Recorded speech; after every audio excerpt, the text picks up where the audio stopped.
Bonjour à tous et bienvenue dans notre studio des experts. Alors, pendant une heure, nous allons passer l'actualité de la semaine en revue. On parlera de mineurs, de flexi-job, de stades, de visites et de tournées. Pour analyser et commenter tout cela, 2 invités politiques et 4 experts. Alors, c'est sa première aux experts. Il dirige les pages Bruxelles de l'ADH. Bienvenue, Mathieu Ladevez. Merci, bonjour. Habituée des plateaux, elle porte la parole des consommateurs et de Testachat. Bonjour, Julie Frère. Bonjour. Sous le nom de Raxola, il est punk. Sous le nom d'Yves Kengen, il écrit ses humeurs dans entreleslignes.be. Bonjour. Bonjour.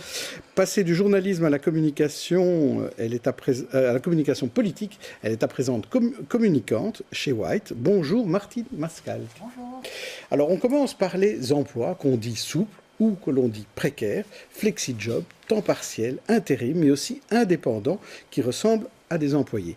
Exemple avec Deliveroo qui a changé le statut de ses coursiers cette semaine. Reportage Thomas Dufresne. D'ici jeudi, ces coursiers de Deliveroo ne travailleront plus pour la célèbre plateforme de livraison de repas à domicile. Ils font partie des 40% de livreurs qui refusent de se soumettre au nouveau statut d'indépendant imposé par la direction. Grâce à leur expérience de coursier, ils envisagent de lancer une nouvelle plateforme collaborative. On va s'y mettre, nous, en tant qu'experts de la livraison, sur un projet qui soit éthique et qui rémunère les livreurs pour ce qu'ils méritent. On travaillerait sûrement dans un système coopératif dans lequel les gens tout le monde soit impliqué à la même manière et qu'ils aient les droits de s'exprimer et de partager leurs compétences et leurs points de vue de façon ouverte. À travers cette nouvelle plateforme, ils resteraient donc salariés via Smart avec une assurance qui couvrirait de plus larges frais que celle proposée par Deliveroo en cas d'accident. Le ministre bruxellois de l'économie, Didier Gauzoin, salue l'initiative de ces coursiers. Parce que la menace, ce n'est pas seulement sur le statut de l'individu, mais c'est sur la protection. Imaginez qu'il y ait un accident. Comment est-ce qu'on va couvrir les risques liés à cette profession? Parce que c'est incontestablement un travail, c'est incontestablement une profession. Et ce serait une première de voir que des travailleurs seraient sans protection aucune devant la pénibilité ou le risque qu'il encourt dans l'exercice de son travail. Quoi qu'il en soit, les coursiers réfractaires au nouveau statut prévoient une nouvelle action de protestation ce mercredi dès 17h. Une dernière avant de quitter définitivement la plateforme. Alors, Mathieu Ladevez, là-dessus, Deliveroo a continué et les coursiers, maintenant, sont indépendants. Votre réaction ? Écoutez, j'espère que leur projet de plateforme collaborative va avoir du succès. J'en suis pas persuadé parce que j'imagine que peut-être au niveau du statut et des droits sociaux, ça ira mieux pour eux comme ils seront de nouveau affiliés à la Smart. Je suis pas persuadé qu'ils gagneront mieux leur vie en étant indépendants plutôt que de travailler avec la plateforme Deliveroo. À côté de ça, on est plutôt dans une perspective de travail ultra précaire, que ce soit Deliveroo ou d'autres types de travail type flexi-job. C'est assez angoissant pour les générations futures parce que il n'y a plus de garantie de salaire, de travail, de droits sociaux fixes, de garantie de travail sur la durée pour ces jeunes gens-là. Donc moi je suis assez inquiet pour ces gens-là et pour nos générations futures par rapport à ce type de nouveau travail ultra flexible. Vous partagez cette inquiétude, Julie Frère ? Alors je pense que du point de vue du consommateur, c'est une situation un petit peu paradoxale parce qu'on ne peut pas nier le succès de toutes ces nouvelles plateformes qui se sont développées un peu partout dans le monde, notamment en Belgique. Donc le consommateur est très content d'avoir un service peu cher, très flexible, etc. Bon, ça c'est évidemment le côté positif de la médaille. Après, les consommateurs sont également des travailleurs. Donc c'est certain qu'il y a une inquiétude par rapport au statut des personnes qui participent à ces différentes plateformes. Donc je pense que le consommateur est un peu pris entre deux feux et qu'il ne sait pas très bien où se situer. Et on voit qu'il y a par exemple des clients de Deliveroo qui en même temps soutiennent les revendications des livreurs Deliveroo. Donc c'est vraiment pour le moins pas évident, je pense, à régler. Yves Kengen. Il me semble que ce qu'on appelle l'économie collaborative a oublié d'être solidaire. Et j'aime bien cette phrase qui dit que plus le marché se veut libre, plus il a besoin d'hommes serviles. Et je trouve qu'en l'occurrence, c'est très très bien illustré. Et qu'il faut être très cynique ou n'avoir jamais été indépendant pour oser proposer aux livreurs de Deliveroo de ce statut-là sans leur laisser le choix. Martine Mascal.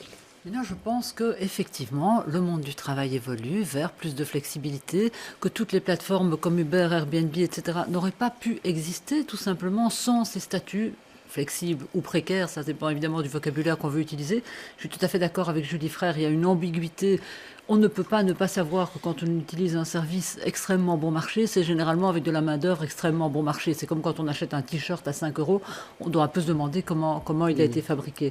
Maintenant, cela dit, je pense qu'en effet, d'une manière ou d'une autre, les gens seront appelés au moins une fois dans leur carrière à avoir un statut d'indépendant, soit au début pour se faire de l'expérience, soit à la fin parce que comme salarié il coûte trop cher, et que de toute façon ça c'est la situation actuelle, mais je pense qu'elle va encore évoluer vers davantage de flexibilité, de changement de statut, etc. Surtout qu'il y a quand même beaucoup d'indépendants à Bruxelles et en Belgique. On a l'impression que c'est mal d'être indépendant. Oui, d'autant plus que les statuts ont quand même été relativement harmonisés entre les indépendants et les salariés. Donc il y a un progrès qui a été fait par rapport à ça. On ne devrait plus avoir peur d'être indépendant, mais en Belgique, c'est vrai que ça reste difficile. Eh bien, on va demander l'avis de nos invités politiques là-dessus.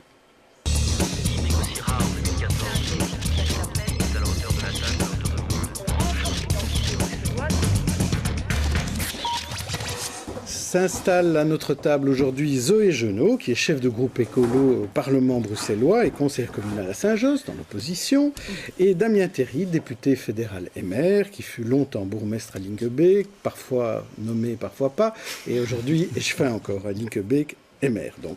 Alors, je vais commencer par vous, Zoé Genot. Vous avez vu dans l'actualité, les flexi-jobs, ça ne marche pas très bien à Bruxelles par rapport à d'autres régions. Deliveroo, il y a eu tous ces problèmes avec ces contrats précaires. Carrefour, on a vu aussi des problèmes avec des types de contrats. Vous, qu'est-ce que ça vous inspire, cette actualité sur les statuts ? Moi, je suis assez inquiète parce que j'ai l'impression qu'on subsidie beaucoup des emplois de mauvaise qualité. Par exemple, il faut savoir que quand vous proposez un emploi en intérim, même un emploi de 3 heures, vous pouvez bénéficier des réductions de cotisations sociales. Et là, je pense qu'il y a un problème. Les aides à l'emploi doivent être là pour soutenir les petits employeurs qui font l'effort de donner des bons contrats aux gens, qui permettent aux gens de construire leur vie et pas de l'intérim, du saisonnier, des temps partiels vraiment, qui ne permettent pas d'avoir un salaire suffisant pour vivre. Il y a un véritable problème. Et des libéraux, on est typiquement dans une situation de ce type-là. Parce que qu'est-ce qui se passe ? On entend le grand patron qui dit qu'ils ne doivent pas s'inquiéter, ces coursiers avec le statut indépendant auront au contraire un meilleur revenu. Ce n'est pas du tout le cas. On sait très bien que si le statut est indépendant, il va être totalement ouvert et puis il y aura 2000, 3000, 4000, 5000 livreurs qui auront plus que quelques heures et qui seront totalement dans l'incapacité de faire vivre une famille avec le salaire minuscule dont ils vont hériter. Dans le cas des indépendants, là, ils n'ont pas d'aide régionale ou d'aide de l'État dans ce cas-là. Dans ce cas-là, pas. Mais quand on calcule les nouveaux emplois créés ces dernières années, on voit qu'il y a 20% de temps partiel et 20% d'intérim et de contrats saisonniers. Et l'intérim, ça peut être vraiment... On peut avoir des longues mission de 6 mois, et là, si l'intérim offre un contrat de 6 mois à temps plein, j'ai aucun problème à ce qu'on lui donne un coup de pouce, mais pour un contrat de 3 heures pour aller servir dans une réception, il n'y a pas besoin d'un coup de pouce régional ou fédéral. Damien Théry. Oui, écoutez, je pense qu'il faut peut-être revenir à l'origine du principe de flexi-job, qui était directement relié à la problématique de l'ORECA. Et donc, je pense que les flexi-jobs dans ce domaine-là ont déjà montré une certaine efficacité. Et ici... C'était pour régulariser du travail au noir. Oui, bien entendu. Donc ce n'est pas des vrais emplois en plus. Au départ pas, mais c'est aussi la manière pour tout un chacun de pouvoir s'adapter à la demande du travail, avec quand même un système relativement bien régulé. Donc on a essayé de faire croire à un certain moment que ces flexi-jobs, c'était uniquement pour pouvoir profiter du pauvre travailleur. Ça n'a pas du tout été le cas. Je crois qu'il y a une volonté de travailler ensemble, c'est-à-dire le patron qui propose un certain nombre d'heures, mais un certain nombre d'heures dans un créneau qui reste identique pour tout le monde, de manière à ce qu'il n'y ait pas d'abus possible. Ici, on est confronté à une problématique peut-être un petit peu plus particulière, et je pense que l'inspection sociale a tout lieu de faire une analyse un petit peu plus complète pour savoir exactement ce qui se passe. Et donc, je pense que ça a été dit par le ministre Peters et certainement par le ministre du Carme. Il faut attendre le résultat de l'inspection sociale et intervenir le cas échéant, parce qu'effectivement, il ne peut pas y avoir de débordement. Ça, je pense que tout le monde est d'accord. C'est-à-dire de faux indépendants, c'est ça que vous voulez dire ? Oui, c'est ça.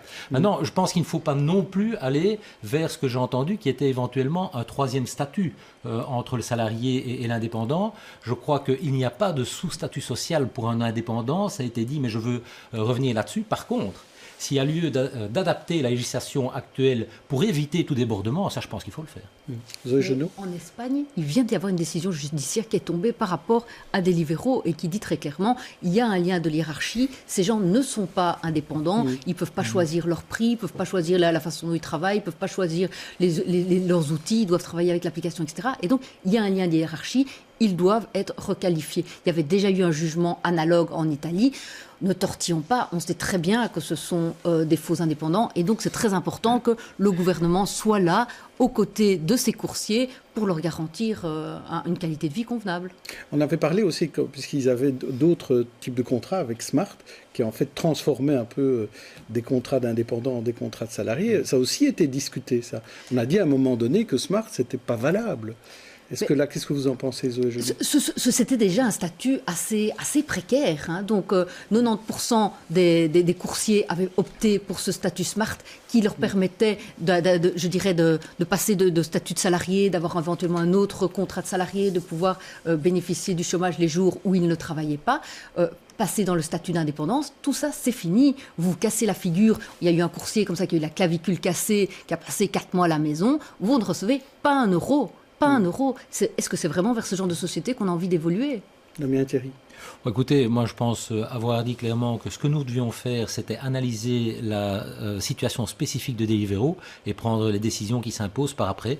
Mais effectivement, il faut éviter d'aller dans une situation où le travailleur ne peut plus s'y retrouver. Ça, je crois que c'est inacceptable. Julie Frère, on a vu, parce qu'il y a le problème des Deliveroo, mais on a aussi beaucoup parlé de Carrefour ces dernières semaines. Est-ce que ça a une implication sur l'acte de consommer ? Est-ce que le consommateur consomme différemment les marques Deliveroo ou Carrefour quand on entend parler de ces actions sociales ou de ces problèmes sociaux? Mais ce qui est en tout cas intéressant au niveau de Carrefour, on a un petit peu analysé le point de vue du consommateur par rapport à cette grande chaîne Carrefour, étant donné la malheureuse actualité, c'est de voir notamment, on l'entend partout, c'est la vente en ligne qui se développe, l'activité numérique qui est absolument partout. On voit que Carrefour, à l'époque de notre dernière enquête en 2015, ils avaient 60 points de retrait. Si vous comparez par exemple avec Colruyt, ils en avaient déjà 160 à l'époque. Donc on peut effectivement considérer que Carrefour a été beaucoup plus lent à mettre en place le commerce en ligne que d'autres chaînes. Et alors ce qui est intéressant aussi de voir, c'est chez Carrefour la propension très très faible des clients à acheter les marques propres de Carrefour. C'était un des résultats les plus bas par rapport à toutes les autres chaînes de supermarchés. Donc ça aussi fait interpellant. Et au niveau de la satisfaction globale, générale de Carrefour, toutes les chaînes avaient une satisfaction qui était élevée, mais Carrefour arrivait dernier dans la liste, juste avant la chaîne de supermarché Match. Donc c'est effectivement intéressant de voir aussi toutes ces analyses du point de vue du consommateur par rapport à la situation sociale actuelle qui est en train de se produire. On verra dans les années à venir si ça a une influence ou pas. Tout à fait. Bon, sur Carrefour, on parle de 280 emplois au minimum perdus sur Bruxelles. On n'en sait pas encore beaucoup plus. Là, le politique n'a pas grand-chose à faire, Damien Thierry. Écoutez, le politique a son rôle à jouer, bien entendu, que ce soit au niveau régional ou au niveau fédéral. Il y a des contacts qui ont eu lieu avec la direction de Carrefour pour voir dans quelle mesure on pouvait, malgré tout, sauver un certain nombre d'emplois. Moi, je rejoins ce que Madame Frère vient de dire dans la problématique de Carrefour. Il faut peut-être séparer l'alimentaire et le non-alimentaire. Et je constate simplement, et il y a lieu de ne pas être très satisfait, même au contraire, d'être mécontent de l'anticipation qu'il n'y a pas eu lieu de la part de Carrefour. Parce que ce n'est pas dès à présent qu'ils se rendent compte de la situation dans laquelle ils se trouvent. Et donc, s'ils avaient anticipé, s'ils avaient essayé de pallier à ce commerce en ligne, probablement qu'on n'en serait pas dans la situation dans laquelle on est. Et ça, je crois que c'est une erreur là où d'autres chaînes sont parvenues à faire le nécessaire que pour pouvoir s'adapter en fonction de la nécessité du moment. C'est important et c'est malheureusement là une erreur pour moi de Carrefour même. Est-ce qu'ils vont retrouver du travail, ces gens qui vont le perdre chez Carrefour? C'est vraiment pas évident, parce qu'on l'a vu lors des derniers licenciements chez Carrefour. Qu'est-ce qui s'était passé? En fait, une partie des magasins ont été repris, mais par des franchisés. Qui dit reprise par des franchisés dit salaire moins intéressant parce qu'il s'agit d'une commission paritaire avec moins de garanties. Et surtout, on ne reprend que les moins chers. Donc, c'est-à-dire les plus jeunes, des gens qui offrent toute une série d'aides à l'emploi parce qu'ils ont été chômeurs de longue durée et compagnie. Et donc, même si, entre guillemets, l'emploi est plus ou moins maintenu, ce ne sont pas les mêmes. Et on n'arrête pas de dire travailleurs, vous devez travailler jusqu'à 67 ans, etc. Mais on sait que bien qu'à chaque fois qu'il y a des opérations de ce type-là, tous les plus âgés restent sur le carré. Il y a eu des cellules reconversion qui ont été faites lors des derniers licenciements chez Carrefour et seulement 30% des personnes ont retrouvé de l'emploi. Alors dire que c'est facile de retrouver... C'était chez Deleuze, ça, c'était le cas chez Deleuze. Et donc dire que c'est facile de retrouver de l'emploi, c'est vraiment pas vrai. Et plus vous êtes âgé, plus c'est difficile. Dernier mot, Damien Oui, donc Théry, effectivement, il faudra veiller à ce qu'on puisse replacer de manière la plus importante possible toute personne qui perdrait leur emploi. Peut-être signaler aussi qu'on avait laissé sous-entendre que les flexi-jobs chez Carrefour auraient été les plus durement touchés par rapport à la situation à laquelle... Et en fait, ce n'est évidemment pas vrai puisque nous avons constaté qu'il n'y avait pas de flexi-job chez Carrefour. C'est pour faire le lien avec le sujet que nous avions juste avant. Merci. Alors, on passe à notre sujet suivant, les visites domiciliaires avec la levée de boucliers et beaucoup d'interrogations, même au sein du MR, sur ce texte du gouvernement. Du coup, jeudi, le Premier ministre a fait une espèce de courbe rentrante. Il va réfléchir, dit-il. Il va écouter activement et sans doute amender le texte. Écoutez-le, c'était à la Chambre jeudi. Je souhaite effectivement assumer ma responsabilité de Premier ministre, qui est celle de pouvoir garantir la sérénité d'un débat, compte tenu de critiques, compte tenu d'une émotion, compte tenu d'un certain nombre de doutes sur les interprétations qu'il fallait donner au texte. Il m'a semblé utile de prendre un peu de temps pour personnellement être à l'écoute active d'un certain nombre de messages, de commentaires qui sont exprimés, et j'en tirerai les conclusions en faisant rapport au Parlement et au gouvernement de la sérénité. L'objectif demeure d'une politique effective qui conjugue humanité et fermeté. Lorsque les personnes sont en condition pour être accueillies chez nous, elles doivent l'être de manière digne, devront être mobilisées par rapport à cela. Lorsqu'elles ne sont pas en condition, on doit pouvoir mettre en œuvre une politique effective de retour. Alors, Yves Kengen, ça veut dire que ces visites domiciliaires, c'est fini ? Non, pas du tout. Je pense que c'est une courbe rentrante qui est purement stratégique. D'abord, je pense qu'il ne faut pas parler de visite domiciliaire, mais plutôt de perquisition sans mandat et sans décision d'un juge d'instruction. Et donc ça, je trouve que ça ne va pas du tout. Donc ce vocable de visite domiciliaire, c'est une espèce de litote destinée à ne pas dire ce qu'il en est réellement. Et donc ce fait de vouloir bypasser le rôle du juge d'instruction pour pouvoir faire des perquisitions me semble un beau cas d'école pour la Cour constitutionnelle. Alors, il faut quand même une acceptation d'un juge d'instruction dans le texte. Je ne sais pas, oui. Aussi, ah bon, oui. d'accord. Okay. Formellement, oui. Alors, si le juge d'instruction... Il ne faut pas d'instruction, mais il faut un juge d'instruction. Mais les juges d'instruction disent que, oui, que ce n'est que formel. Oui, si le juge d'instruction délivre un mandat, ok, mais voilà. Non. Dans ce cas-là, oui. Pour le reste, je pense que le gouvernement cherche à gagner du temps par rapport, face à la levée de boucliers, mais que les amendements qui seront présentés ou en tout cas acceptés ne seront que des pansements cosmétiques. Bon, on va demander à Damien Théry s'il fait partie de ces députés qui se posent des questions ou de ces députés MR qui ne s'en posent pas. Dans quel clan vous êtes? Plutôt du côté Miller, Skepmans, Defreyne ou du côté Clarinval? Mais je ne pense pas qu'il faille parler de clan au sein du MR. Vous savez, dans une formation telle que la nôtre, formation libérale, nous avons des débats qui sont parfois des débats qui sont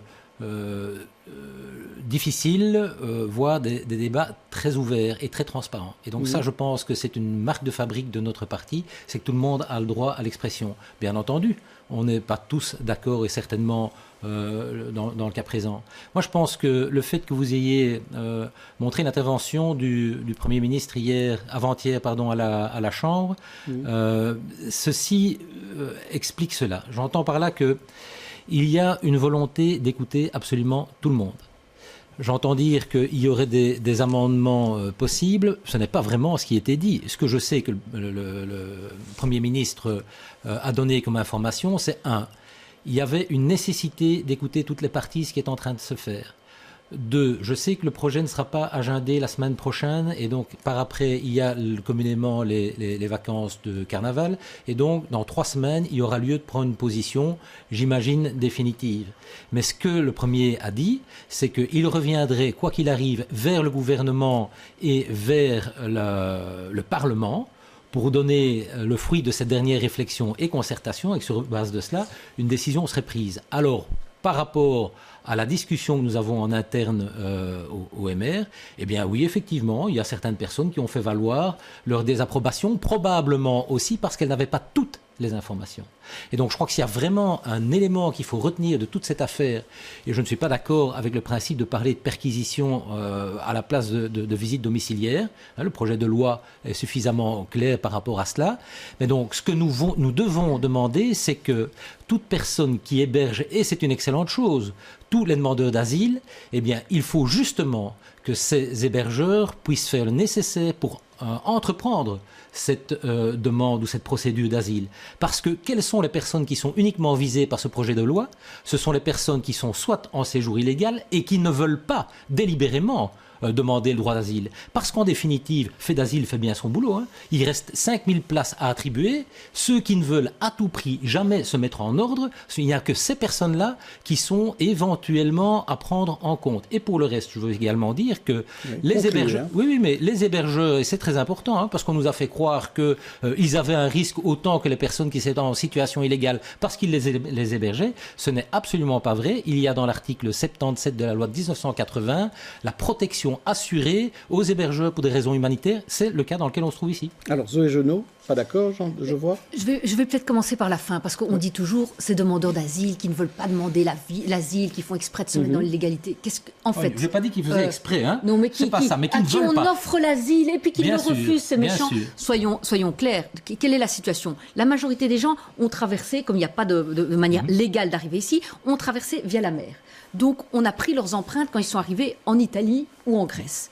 Et donc, en fait, s'ils demandent l'asile en Belgique, qu'est-ce qui va se passer? Eh bien, on les envoie en Italie ou en Grèce en disant ils traiteront votre demande d'asile.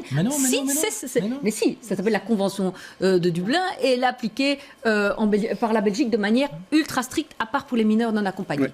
Et donc, de fait, ils ne verront pas leur demande d'asile traitée avant des années parce que l'Italie et la Grèce sont submergées. Et c'est pour ça qu'ils ne demandent pas l'asile en Belgique. Donc, ils sont dans l'incapacité de le faire. Ça, c'est la première chose. La deuxième chose, dire que les hébergeurs ne seront pas concernés, c'est pas vrai. Il y a en effet dans les codes un article qui fait la distinction entre des gens qui aideraient des personnes qui cherchent refuge pour de l'argent et qui sont des passeurs et qui, eux, peuvent être pénalisés par rapport à des gens qui les aident pour des raisons humanitaires. Là, il y a une distinction très claire et en effet, certains doivent être poursuivis et les autres doivent être au contraire encouragés. Mais dans la loi qui nous occupe aujourd'hui et qui permet donc à la police de venir frapper chez vous, rentrer à toute heure du jour et de la nuit, démolir une cloison s'ils pensent que peut-être quelqu'un est caché derrière, etc.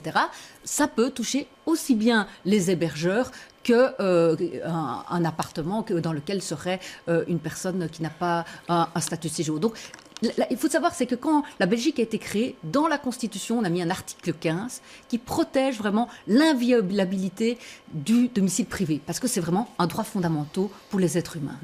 Martine Mascal. Moi, je vous entends tous les deux et je trouve que c'est extrêmement emblématique de ce qui se passe. C'est qu'en effet, on n'a pas vraiment communiqué correctement là-dessus. Les gens ne comprennent rien. Les gens croient savoir ou ne savent pas pourquoi il y a des gens en parc Maximilien alors qu'il y a de la place dans les asiles, dans les hébergeurs, dans les structures. Oui, excusez-moi. Donc, je pense que tout ça a été extrêmement mal expliqué. Et de même, pour la loi, je pense que c'est pas bien expliqué. Effectivement, on n'emploie pas forcément le bon vocabulaire. Il y a une communication aussi bien au niveau du gouvernement que de l'autre côté, du côté des gens qui disent défendre les droits de l'homme et qui mettent ça en avant. Et bien sûr, comme le gouvernement ne communique pas beaucoup, peut-être pas bien, peut-être pas assez, peut-être pas de manière suffisamment pédagogique, tout ce qu'on entend, ce sont les gens qui crient fort. Théo Franken ne communique pas. C'est quelqu'un qui communique justement beaucoup. Mais il n'explique pas. Il n'est pas pédagogique, il n'explique pas. Et donc, ça veut dire que les seuls qu'on entend sont ceux qui crient le plus fort et qui en plus crient au nom des droits de l'homme, alors forcément, on les entend. Mathieu Ladevez. Moi, sur le fond, chacun a sa position. La loi, le projet de loi, je ne le connais pas très bien, donc je ne sais pas dire ce qu'il y a vraiment derrière tout ça. je me pose la question du timing, moi, tout simplement. On est en pleine affaire Maximilien, où on sent qu'il y a énormément d'émotions, il y a énormément ça touche vraiment les gens au plus proche, dans un sens comme dans l'autre. Les débats sont toujours très animés, très tendus, et on vient ajouter encore de la poudre sur un dossier qui est tellement chaud, tellement sensible. Pourquoi maintenant? Est-ce qu'il y avait urgence? Je ne le pense pas, ça ne concerne pas tant de gens que ça. On peut crier, on a peur d'un Calais bis. Moi, je ne crois pas du tout à cet argument-là, je suis désolé. Et c'est une question que j'aimerais vous poser en tant que représentant du MR. Pourquoi maintenant, tout simplement? Est-ce qu'on aurait pu la jouer autrement pour essayer de la stigmatiser? Mais on peut évidemment dire qu'il n'y a pas urgence, encore que, à partir du moment où on sait qu'il y a des personnes qui se mettent dans l'illégalité, la loi est extrêmement simple. Il faut résoudre ce problème et empêcher que l'illégalité soit quelque chose qui soit commun. Et donc, je voudrais peut-être revenir sur la problématique de la communication, parce que je pense effectivement qu'il y a un problème fondamental quant à la communication, peut-être dans un sens où, c'est la raison d'ailleurs pour laquelle, pour l'instant, le projet de loi est toujours en discussion, et on voit ce que ça donne comme discussion à la Chambre, elles sont solides, mais il y a la communication d'un côté et il y a la contre-communication. Il y a la problématique des fake news. Et il y a la problématique de la manipulation de la formation ou de la contre-information. Et là où je vous rejoins à 100%, c'est qu'en définitive, la population ne comprend plus rien. Et si la population ne comprend plus rien, c'est probablement aussi parce que il faudra probablement dire à M. Franken que communiquer uniquement par tweet, ce n'est certainement pas la meilleure manière de faire. Et donc là, je pense sincèrement que nous pourrions, et nous allons d'ailleurs améliorer cette communication, simplement en rajoutant que ce qui est proposé dans le cadre de ce projet de loi, ce n'est jamais que ce qui est transposé d'une directive européenne et qu'on retrouve dans d'autres pays. Je rappelle que sous le gouvernement ou la présidence Hollande, la France a pris exactement les mêmes dispositions et ça n'a pas fait un tollé. C'était pour enrayer la problématique de Calais. Effectivement, il faudra tout faire pour qu'il n'y ait pas un Calais bis ici en Belgique et on s'y attache. C'est pour ça qu'il y a malgré tout une nuance de temps qui intervient. Alors pour conclure, Zoé Genot... Mais quand on dit qu'il y a un problème, juste un petit problème de communication, je pense que quand des policiers commencent à exprimer leur malaise par rapport au travail qu'on leur fait faire, quand il y a des juges d'instruction qui disent avec ce texte, on va nous instrumentaliser, mais on n'aura pas les possibilités d'avoir une véritable instruction avant d'accorder ou pas la possibilité de faire une perquisition. On est au-delà de la communication et du malaise. Ces gens-là ont bien lu les textes, ces gens-là savent très bien comment ça se passe sur le terrain, donc il y a un véritable malaise de fond. Et quand on dit c'est une petite erreur de communication, c'est pas une petite erreur de communication, c'est la NVA et c'est M. Franken qui instrumentalise ça pour aller récupérer des voix au Vlaams-Belang, pour aller récupérer des voix fachos. Parce qu'en effet, il n'y a pas d'urgence. Il fait froid, c'est l'hiver, il y a des hébergeurs qui gentiment mettent leur canapé à disposition de gens qui dorment dehors. Il n'y avait aucune urgence à prendre ce texte. La seule urgence, c'est que la NVA, à un moment, a vu sa croissance enrayée parce que le Vlaams-Belang remontait dans les sondages. Et c'est ça qui a guidé un dernier mot et on passe à un autre sujet. C'est une attaque en ligne par rapport à M. Franken. Ça, c'est votre problème. Moi, ce que je dis simplement, c'est que ce n'est pas uniquement la communication qui pose problème. J'ai dit qu'elle peut être améliorée et qu'il faut faire très attention à une contre-information qui, elle, par contre, est néfaste pour absolument tout le monde. C'est ce qu'on appelle les fake news et ce n'est pas correct. Eh bien, on se donne rendez-vous dans 3 semaines, puisque à ce moment-là, on en saura davantage. En attendant, je vais vous proposer de notre rubrique tête d'affiche. Vous savez, je vous propose à tous les deux des visages qui ont marqué la semaine. On va commencer par vous, Zoé Genot. Je vous propose d'abord la chanteuse ucloise Blanche qui rafle tous les prix au nord et au sud en musique, le réalisateur fan de foot Stefan Strecker qui sera au César bientôt, le peut-être futur président des États-Unis, le petit-fils de Bob, Joe Kennedy, ou le présentateur de VTM Baudouin Van Spielbeek qui change de sexe et se fera appeler Beau Van Spielbeek. Alors, qui choisissez-vous? Blanche ou alors, attendez, Blanche, Stéphane, vous allez trop vite, Stefan Strecker, le petit-fils de Bob ou Beau? Et ben, je vais choisir Beau. Oui. Et pourquoi? Parce que je pense qu'à l'heure actuelle, quand j'ai l'occasion de discuter avec des personnes transgenres, soit parce qu'elles sont nées avec des attributs des deux sexes, soit parce qu'elles ne se sentent pas très bien dans un sexe qu'elles ont envie d'évoluer vers l'autre, ça reste vraiment des parcours ultra douloureux. Il n'y a qu'à voir les taux de suicide, etc.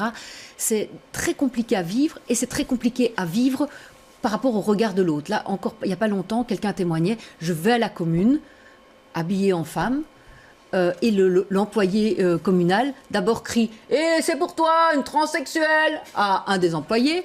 Ensuite, on l'a appelé monsieur pendant tout le temps.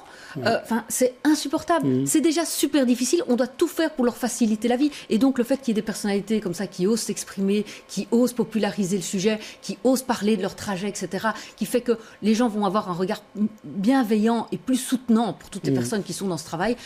Bravo monsieur, bravo madame, allez-y, continuez. Quoi. Il y a bien vraiment un élément sur lequel on peut être tout à fait d'accord et je félicite madame Génaud pour cette approche. Je pense que c'est vraiment dans ce domaine-là. Oui. Attendez, vous allez voir ce que vous avez, vous. Alors, les 4 visages pour vous, on commence par Ingvar Kamprad, le fondateur d'IKEA, mort à 91 ans. La militante du droit des femmes Daria Safai, qui va se présenter au nom de la NVA, Sofiane Ani, l'attaquant d'Anderlecht parti avec le Mercato, ou encore Bruno Mars, victorieux Grammy Awards. Alors, Ingvar Kamprad, Daria Safai, Sofiane Ani ou Bruno Mars, qui choisissez-vous? Sofiane Ani, et je vais probablement pas vous surprendre. Tout le monde sait que je suis fan de sport, sport de haut niveau. On a vu sa prestation contre le Standard, si je ne m'abuse.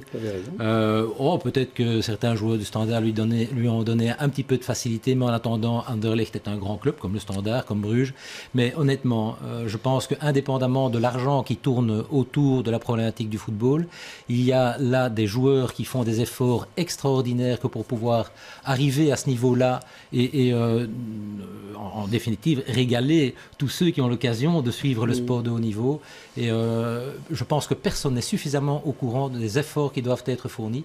Donc chapeau à tous ces sportifs, pas seulement dans le milieu du football, dans le milieu du hockey, parce que le hockey est un sport qui monte vraiment en Belgique. Je pense qu'il faut avoir une pensée particulière pour tous ces sportifs. Alors j'ai pour vous deux un petit cadeau.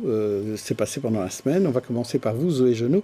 C'est Myriam Delmé, de la 7K, qui était interviewée dans un journal de BX1 après la réunion du conseil d'entreprise de Carrefour. Et elle a eu un moment, elle était un petit peu énervée. Écoutez-la. Ou bien c'est dû à l'introduction des nouvelles technologies. Ça sont 2 choses différentes. Et après ça, tu veux bien te taire. Et après ça, je m'excuse. Et après ça, c'est dû aussi en pratique à la tour. Des moments un petit peu difficiles quand on est comme ça en direct, en duplex, et quelqu'un parle en même temps que vous. Hein. Voilà, je vois que ça vous fait rire. J'ai une image qui va peut-être faire rire Damien Terry. C'est Charles Michel. Il était en Russie en début de semaine et on a trouvé que son look était un petit peu particulier. Alors, je ne sais pas si on peut le montrer. Il avait un look où il ressemble, me disait un des experts, à Lénine, en fait, à Moscou. Alors, qu'est-ce que vous en pensez, Damien Terry? Est-ce qu'il a bien choisi sa casquette? Vous savez, je pense que quand on fait ce genre de déplacement, on ne choisit pas spécialement une casquette ou un chapeau. On essaie de se couvrir quand il fait froid, c'est manifestement le cas. Oui. Et par ailleurs, j'ai exactement la même casquette, je pense. Donc, c'est bien. On voit bien que vous êtes OMR. Je ne suis pas vraiment surpris. Mais elle n'est pas bleue. Très bien. Eh bien, on parlait tout à l'heure de football, on va y revenir avec le stade, le grand stade qui a l'air d'être bien fini et bien enterré. Il faut donc passer à autre chose. Fabien Minguin, chef de file défi à la ville de Bruxelles, estime qu'il y a moyen de casser la convention qui existe entre le promoteur Guélamco et la ville de Bruxelles. Écoutez-la. Nous essayons d'interroger M. Courtois pour demander si le bail amphithéotique a encore une validité juridique. Ce bail prévoyait quoi? Que le président, il n'y en a plus. Il prévoyait de tenir les délais pour l'Euro 2020. Ils ne sont pas tenus. On a perdu la qualification de l'Euro 2020. Ces spécifications techniques sont faites pour un 60 000 places aux conditions techniques de l'Euro 2020. On n'aura plus ça. Et ce contrat prévoyait que le projet devait respecter le code urbanistique flamand. On voit aujourd'hui la réponse, c'est non. Et donc, moi, je crois qu'il y a un problème juridique par rapport à ce bail, qu'il faut mettre fin à ce bail, et qu'après ça, on peut repartir d'une page blanche pour trouver une solution pour un stade national. Ouais.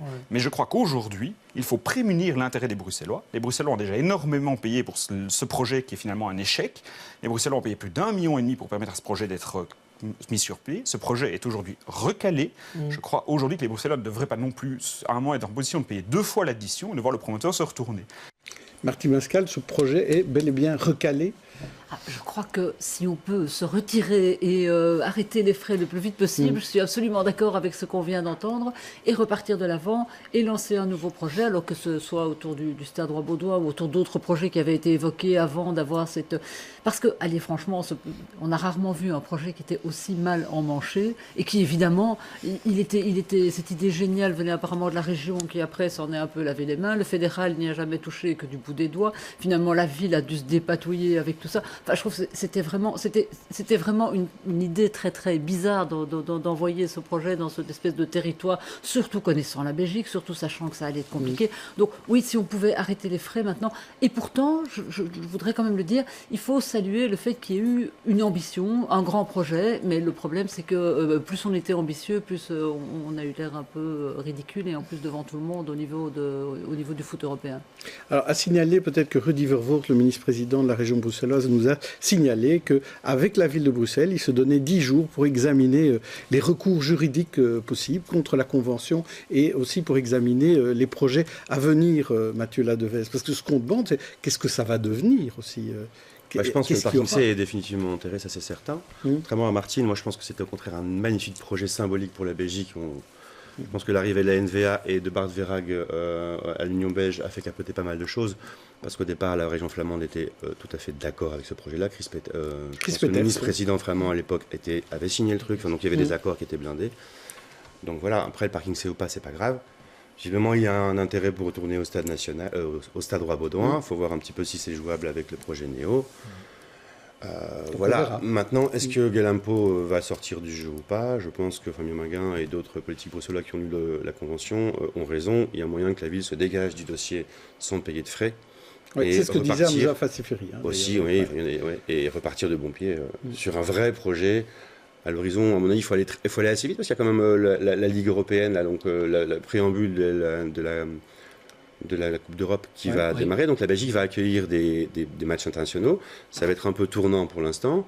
Ça serait quand même bien de jouer sur cette échéance-là pour avancer. Damien Thierry, qu'est-ce qui doit se passer pour vous? Ce qui doit se passer avant ça, je voudrais quand même signaler que nous avions une opportunité exceptionnelle d'avoir une fenêtre au niveau européen, voire mondial, sur un sport qui non seulement est populaire en Belgique et qui permet à beaucoup de jeunes de s'exprimer, mais en plus, quand on voit le niveau de notre équipe nationale belge, on peut se dire que par rapport à ce niveau exceptionnel, rentrer dans ce genre de situation où en définitive on n'est même pas capable d'avoir un stade national, c'est quand même dramatique. Alors moi, je voudrais peut-être quand même rappeler aussi qu'au départ de tout cet imbroglio, c'est bien la région bruxelloise qui était aux commandes.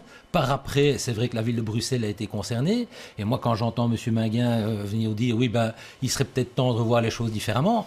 À ma connaissance, Défi est en région. Ils n'étaient pas dans ce gouvernement-là. Non, mais entre-temps, oui. Défi, quand même, maintenant, est à la région bruxelloise depuis un sacré bout de temps. Moi, je sais qu'il y a des réunions de concertation entre le régional et le fédéral une fois par mois. À aucun moment, il n'a été dit ou demandé par Défi au Premier ministre, par exemple, de reprendre la problématique au niveau national. Le Défi n'a pas la main sur le dossier. Non, mais ils auraient pu effectivement lancer un appel. Ce qui est important aussi, je pense qu'il fallait être naïf. Il fallait être naïf pour croire, en tant que région bruxelloise, que d'aller mettre un stade en dehors de son propre territoire, et certainement en connaissant la virulence de la NVA en Flandre, croire que ça pouvait fonctionner, pour moi, c'était courir d'avance. Et le problème, c'est que... vous êtes un orfèvre en la matière. Mais justement, c'est parce que je négocie régulièrement avec les néerlandophones, la NVA aussi. Ce que je peux dire, c'est qu'au niveau fédéral, le communautaire, on l'a enterré pour 5 ans. Je constate simplement qu'au niveau des entités fédérées, et ça c'est vrai parce que j'en fais les frais moi-même, ce n'est absolument pas le cas. Je pense que les entités fédérées auraient dû être très attentives à ça, et elles ne l'ont pas fait. Mais je pense que tout le monde était d'accord pour dire qu'on a besoin d'une infrastructure sportive de qualité, d'envergure internationale et autres. Par contre, il y avait quand même une série d'interrogations qui restaient. Si on faisait ce stade, qu'advenait tout l'athlétisme qui trouve aussi la place dans ce stade et qui est aussi un sport qui doit être soutenu on avait dit ça va être pour un seul club. À l'heure actuelle, par exemple, le stade accueille l'Union Saint-Gilloise. C'est important que si on a une très grande infrastructure, elle puisse profiter à un maximum de gens. Et donc pour nous, il faut réfléchir cet espace, mais pour que ce soit le plus ouvert possible sur le quartier, sur la ville, que ce soit vraiment un outil qui soit utilisé par un maximum de gens. Et c'est pas du tout là-dedans qu'on était. En fait, qu'est-ce que c'était ce projet? C'est en fait un projet immobilier. Parce que quand on voit ce que Guelamco avait mis sur la table, c'était je vous construis votre stade, mais 90% du projet, c'est de la promotion immobilière. Ce sont des bureaux, ce sont des logements de luxe. Vous trouvez que c'est au pouvoir public à payer le stade? Ce sont du commerce, etc. Mais en tout cas, là, la façon dont c'était fait, c'était on laissait vraiment un fiat à Guelamco pour faire plein d'autres choses en échange d'un stade qui, on le voit, ne se fait même pas. Donc, en effet, nous sommes vraiment demandeurs qu'on se retire de ce projet et qu'on examine les projets de rénovation du stade Roi-Baudouin qui permettent à l'ensemble par les pouvoirs publics et qu'on réfléchisse à quel type de montage on peut faire, y compris avec les pouvoirs publics, parce que quand on dit que ça n'a rien coûté aux pouvoirs publics, c'est totalement faux. Monsieur Courtois refuse de faire la clarté sur ce qui a été effectivement payé, mais il y a déjà, on le sait, pour plus d'1 million d'euros qui ont été payés par les pouvoirs publics. Mathieu Ladevez. 1 million d'euros, c'est pas énorme non plus quand on connaît le coût de rénovation et d'entretien du stade Baudouin qui a plus de 3 millions d'euros par an. C'est juste énorme quand on dit que ça ne coûtera rien. Et mentir aux gens, ça c'est énorme. Mais par rapport au financement au pouvoir public ou privé, moi je pense que même l'exemple de Mark Cook qui veut son stade, donc Mark Cook ne veut plus un stade loué par la ville parce qu'il a une très mauvaise expérience en Flandre où ça lui coûte très très cher. Donc il veut aller à NRPED. Je veux construire mon stade à NRPED et c'est moi qui le finance, c'est moi qui le paye et c'est mon stade. Donc il ne faut pas dire que les partenaires ou les promoteurs immobiliers privés ne sont pas intéressés. Quand on entend Bézix qui il y a 6 ans ou il y a 5 ans disait moi je le construis pour 600 millions, qui dit maintenant 2 ans plus tard je mets 2 fois moins, ça va me coûter 2 fois moins cher. Il y a un vrai intérêt privé pour ce genre d'infrastructure-là, même s'il y a la promotion immobilière, moi je l'assume et je la comprends. Mais même si c'est pour se faire rembourser par les pouvoirs publics aussi. Ça, c'est autre chose. Yves Kenguel. Oui, simplement pour rappeler que Gelamco, qui était à la manœuvre pour le l'ex-futur grand stade sur le parking C, était également à la manœuvre pour la Gelamco Arena de Gand. Et que là, la ville de Gand a payé 25 millions à Gelamco pour cette construction sans appel d'offres public. Donc on a affaire quand même à des gens qui ne sont peut-être pas nécessairement prêts à respecter les règles. Parlons d'autres gens qui ne sont pas prêts à respecter les règles, c'est la traite des mineurs nigérianes. Des mineurs nigérianes se retrouvent dans la capitale, notamment à Saint-Josse, en train de faire le trottoir, ou la vitrine pour être plus précis. Le trajet de réfugiés économiques ou d'esclaves était décrit dans M la semaine dernière par cette spécialiste de l'association Mineurs en exil. Alors ça commence déjà dans le pays d'origine, donc souvent c'est une maman qui contacte des parents, souvent relativement pauvres. D'abord c'était les villes, maintenant c'est plutôt des jeunes filles qui viennent du milieu rural, où on scelle un contrat avec les parents, souvent leur proposant une meilleure vie pour leur enfant, des études, un travail potentiel. Et à ce moment-là, le contrat est scellé de 1 avec une dette substantielle à rembourser qui peut aller de 30 000 à 70 000 euros. Et de 2, un rituel vaudou qui va quelque part donner cette emprise émotionnelle et spirituelle de se dire que si elles ne remboursent pas la dette, elles vont causer la mort ou les dégâts sur leur famille. Et donc c'est quelque chose qui accroît l'emprise, autre que financière et de la violence physique. Mais psychologique. Psychologique justement sur ces jeunes filles. Ouais, et qui... Alors Zoé Genot, c'est un autre type de migration. C'est terrible ce qu'on nous raconte là, et ça se retrouve dans votre commune, vous habitez à Saint-Josse. Pourquoi les pouvoirs publics ne font rien, alors qu'on se plaint tout le temps que sur le parc Maximilien, on n'en fait pas assez, mais on centre bien l'attention sur le parc Maximilien, mais pas sur ces quartiers-là. Mais moi, ce qui me dérange ici dans ce sujet, c'est qu'on parle de prostitution, alors que quand il s'agit de mineurs, on ne parle plus de prostitution, hein. On parle de réseau de pédophiles. Et un réseau de pédophiles, ça se combat de la base à en haut. On ne peut pas se permettre que dans la capitale de l'Europe, il y ait des mineurs, quelle que soit leur couleur. Et je ne veux pas croire que parce qu'elles sont noires, ça devient... oui, ça peut être soutenable. Non. Il faut qu'on mette tous les moyens pour arrêter ça. Et la difficulté, c'est qu'on a interrogé le bourgmestre Kir lundi au conseil communal en lui disant « Écoutez, qu'est-ce que c'est que ça ? On apprend qu'on a des mineurs qui se prostitueraient dans nos rues. » Et il nous a répondu qu'il n'avait aucune information allant dans ce sens. Donc moi, donc lui, il dit que c'est faux. Lui, en tout cas, dit qu'il n'a aucune information. Donc je ne peux pas le croire. Et donc ce que j'ai surtout l'impression, c'est qu'à l'heure actuelle, toute la gestion de la prostitution a abouti à un tel flou que justement des réseaux pédophiles peuvent s'y incruster. Qu'est-ce qui se passe ? On a la ville de Bruxelles qui renvoie justement sur Saint-Josse toute une partie de sa prostitution. Donc à Saint-Josse, on avait un règlement qui prévoyait une dame identifiée, légale, par vitrine. Monsieur Kir a voulu faire le malin. Résultat, il n'y a plus de règlement, ou à peu près. Maintenant, on peut avoir 10 dames qui sont derrière les vitrines. Du coup, on ne sait plus qui sont derrière les vitrines et là-dedans, dans ce bazar, se glissent justement des mineurs. Donc, c'est vraiment important. Il y a eu 2 réseaux qui ont été démantelés l'année passée par la police. Ces dernières années, moi, j'étais toujours très étonnée parce que quand je me baladais sur le terrain, les gens me disaient « lui, c'est un proxénète, lui, c'est un trafiquant d'armes ». Et quand je discutais avec la police, ils me disaient « mais comment ça se fait quoi ? Les habitants me montrent les proxénètes, les trafiquants d'armes ». On me disait « oui, mais c'est le fédéral, ce sont des indiques de la police des mœurs, etc. » Je pense qu'il faut que ça s'arrête. Nos quartiers ne sont pas des zones de non-droit dans lesquelles on peut laisser se balader des soi-disant indiques et compagnie qui s'enrichissent sur les fesses des filles. On veut qu'il y ait une action résolue et que la loi soit respectée à Saint-Josse comme ailleurs. Damien Thierry. Oui, écoutez, pour moi, c'est un véritable drame humain. Je ne sais pas lire autrement. Et en définitive, ce sont vraiment des priorités qui doivent être prises en main, d'abord par le pouvoir local, en appui avec le pouvoir régional, et il est évident que la police est de responsabilité fédérale. Donc il doit là y avoir une sorte de... Un travail en collaboration. De travail en collaboration, bien entendu, mais quand j'entends que le bourgmestre ne semble pas être au courant, j'espère quand même qu'il sait ce qui se passe plus ou moins sur son territoire, mais à côté de ça, quand j'entends que le ministre compétent, M. Madran, du même parti par ailleurs, me dit « Oh, moi je ne suis pas au courant non plus », en définitive, est-ce que... On sait encore ce qui se passe réellement à Bruxelles. Moi, je dois dire qu'on ne peut que féliciter Mme Génaud d'être sur le terrain, de se rendre compte de ce qui se passe réellement, discuter avec les gens et d'aller rapporter à son bourgmestre ce qu'il en est. Donc maintenant, on a manifestement bien cadré le problème. Comment le résoudre? J'entends que des maisons closes viennent d'être réouvertes. Il y a quelque chose qui ne va pas. Il faut une enquête beaucoup plus approfondie. Mathieu Ladevez, vous vouliez intervenir là-dessus? Oui, pourquoi pas. Juste les mineurs nigérianes ou non qui se prostituent dans la rue, c'est un phénomène qui existe depuis 10-15 ans. Avant, elles étaient du côté d'Alhambra, ville de Bruxelles, comme vous le disiez. La ville de Bruxelles, en effet, c'est un peu à qui va donner ses prostituées, etc., mineurs ou pas. Donc là, il y a un jeu qui n'est pas normal. Là où je ne suis pas d'accord, c'est que ce n'est pas pour moi au pouvoir local de travailler. En premier, c'est d'abord démanteler les réseaux, appliquer des peines. Moi, je le dis là, les peines d'emprisonnement pour le proxénétisme, on ne parle pas de traite de mineurs, etc., de 1 à 5 ans et de 500 à 25 000 euros d'amende. Mais vous trouvez logique que le pouvoir local ne soit pas au courant? Non, ça c'est un autre, c'est pas la même question. Il y a un problème à ce niveau-là. Par contre, c'est pas le bourgmestre, c'est pas la petite police locale qui va démanteler la rue d'Arscott, des choses comme ça. C'est du travail de la police fédérale, des enquêtes spéciales, des cellules spéciales. Et la police fédérale, bon, c'est pas leur priorité, c'est comme ça n'a jamais été leur priorité à Bruxelles.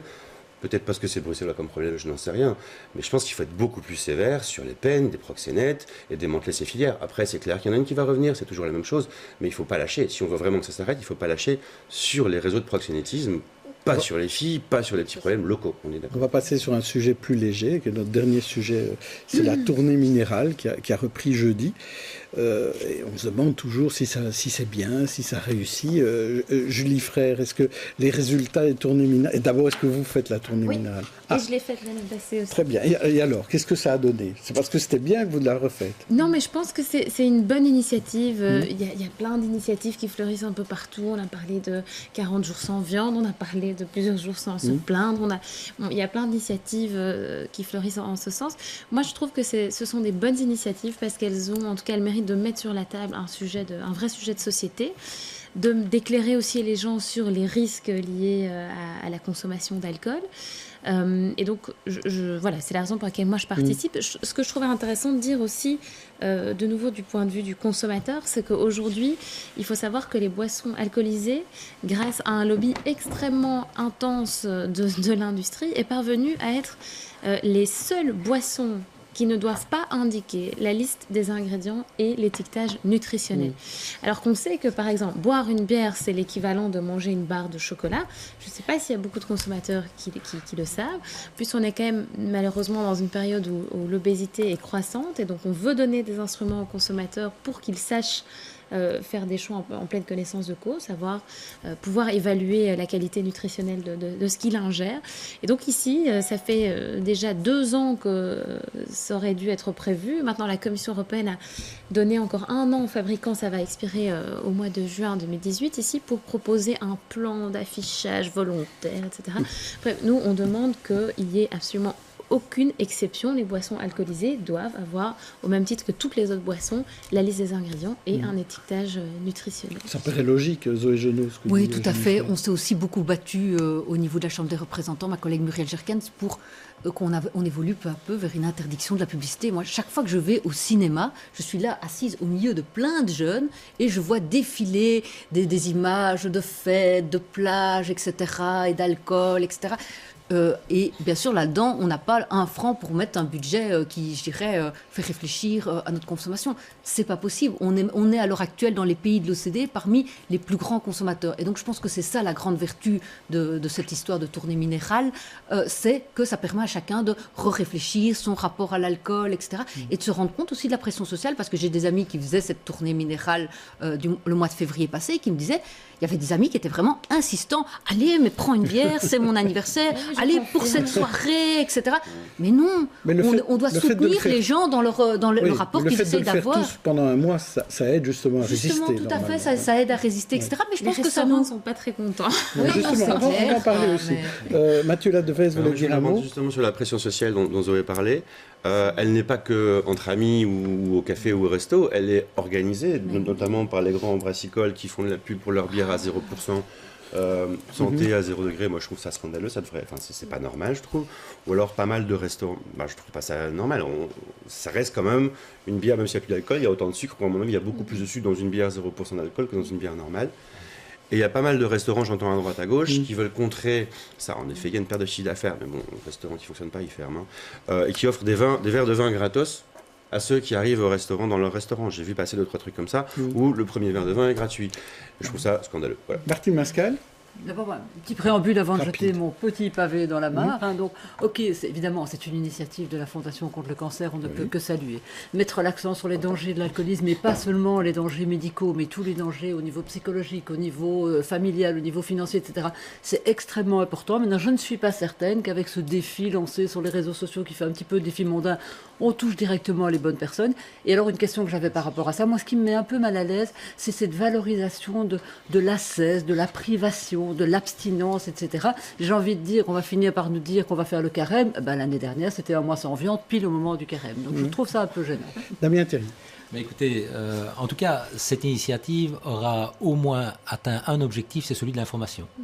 Et donc ça, c'est vraiment fondamental. Alors, on a parlé du problème social, la pression sociale, donc en fait, qui correspond à l'alcoolisme social, qui est assez répercuté dans notre société, certainement en Belgique. Je crois qu'il faut y faire très attention, mais la prise de conscience par tout consommateur suite à cette initiative, je pense que ça, c'est un objectif qui est atteint. Après, que chacun fasse son examen de conscience par rapport à ce dont il a besoin.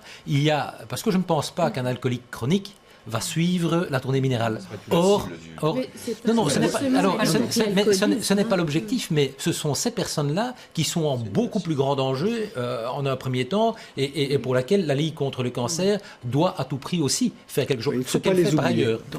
Donc voilà, ce que je dis, c'est cette communication est fondamentale et pour ça c'est réussi. Yves Kengen, un petit mot. Mais je veux juste abonder dans le sens de Martine pour dire que c'est un peu dommage qu'on parle toujours de journée sans. Journée sans voiture, journée sans alcool, semaine sans bidoche.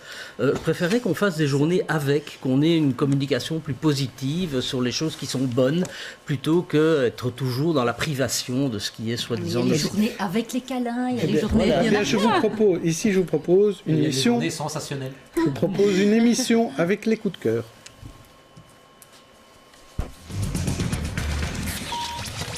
Et on commence tout de suite avec le coup de cœur de Mathieu. Et ça se trouve dans les musées, en fait, votre coup de cœur. Oui, c'est pas une nouveauté, c'est récurrent depuis quelques années. C'est un coup de cœur avec un mini coup de gueule. On a le droit, hein, je sais pas. Oui, bien sûr. Vous avez tous les droits. Dimanche, les musées sont gratuits. Il y en a 150. Il y en a pas mal à Bruxelles. Il y en a partout en Wallonie. Je pense que la Flandre n'est pas dedans, mais c'est pas grave. Donc c'est super, il va faire très froid, il va faire très moche, donc c'est l'occasion vraiment d'aller en famille avec les enfants où on veut dans les musées.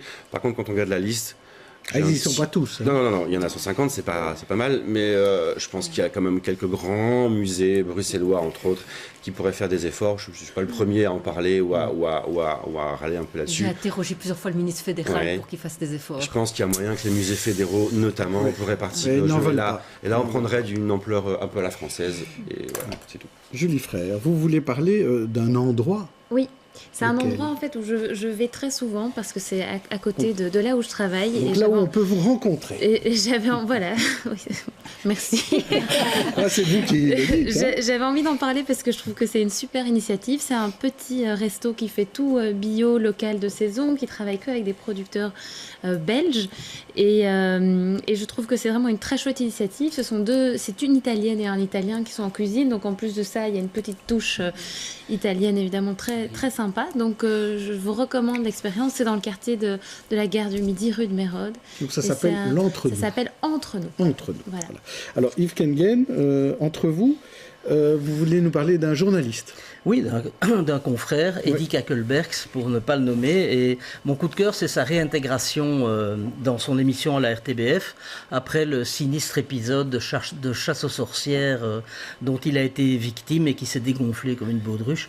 Donc honte à ceux qui ont fomenté ce coup et félicitations à Eddy qui a réussi à rétablir son honneur et à retrouver sa place, sa juste place. Vous, Martine, vous vouliez parler d'un journal que vous connaissez bien, en fait. Oui, mais enfin, je me suis dit qu'après 3 ans, il y avait prescription et je pouvais en parler favorablement. Je trouve qu'ils ont pris vraiment une chouette initiative qu'ils ont appelé l'appel des 11. Ils ont réuni 11 patrons d'entreprises belges francophones, ce qui déjà en soi était un petit exploit, dans lesquels on trouve le patron de Belfius, le patron de Péridesa, celui de la Solaca, 11 personnes, qu'on a fait réfléchir sur des idées disruptives, c'est-à-dire à la fois positives et de préférence réalisables. Ils vont d'ailleurs tester ça avec des parties prenantes pour voir s'il y a moyen de lancer ces idées. C'est par exemple, cette semaine, je pense que ça sera le mariage possible entre l'ULB et l'UCL. Précédemment, on avait parlé de faire de la Wallonie un centre d'expertise en termes de recyclage. Et je trouve que c'est une initiative positive. On dit souvent que la presse n'est pas suffisamment optimiste. Et là, en tout cas, ils auront essayé de lancer quelque chose de positif. Et moi, mon coup de cœur, c'est une BD étrange que je peine à définir d'ailleurs. C'est un album de Bob et Bobette. Cela s'appelle Cro-Mignonne. L'éditeur de Saint-Dart a décidé de commanditer à un scénariste et un dessinateur un Bob et Bobette très personnel. Pour cette première, c'est le bruxello-franco Yann pour le scénario et Gerben Verkema pour le dessin. Et ça donne un album où les personnages de Lambic, de Sidonie, de Jérôme prennent une dimension quasi surréaliste. En tout cas, ça vaut le détour. Très rapidement, un petit mot, quelque chose à faire à Saint-Josse, Zoé Genot, ce dimanche ou dans les jours à venir? Si je devais faire un petit coup de cœur, ce serait plutôt pour justement tous les dimanches, tous ces jeunes qui encadrent d'autres jeunes dans toute une série d'activités. Et à Saint-Josse, justement, on voit revenir, on n'avait plus de mouvement de jeunesse, plus de scouts, alors qu'on en aurait tellement besoin, de louveteaux. Et là, on a de nouveau des groupes de jeunes qui encadrent des plus jeunes pour faire toute une série de choses. Bravo les gars. Alors, quelque chose à faire à Linkebeek, Damien Théry, à part jouer au hockey? À Linkebeek, il y a toujours beaucoup à faire, mais de manière plus générale. Un coup de cœur pour tous les étudiants qui, cette semaine-ci, enfin plutôt la semaine prochaine, vont devoir passer un certain nombre de contrôles juste avant le congé de carnaval. Et donc, bien entendu, le soutien à tous ces jeunes qui travaillent et qui suivent des cours, ce qui est extrêmement important si on veut décrocher un boulot plus tard. Merci à tous, invités et chroniqueurs. On se retrouve évidemment samedi prochain, lundi dans l'interview. Je recevrai Didier Wouters, le nouveau chef de file CDH-CDNV à la ville de Bruxelles.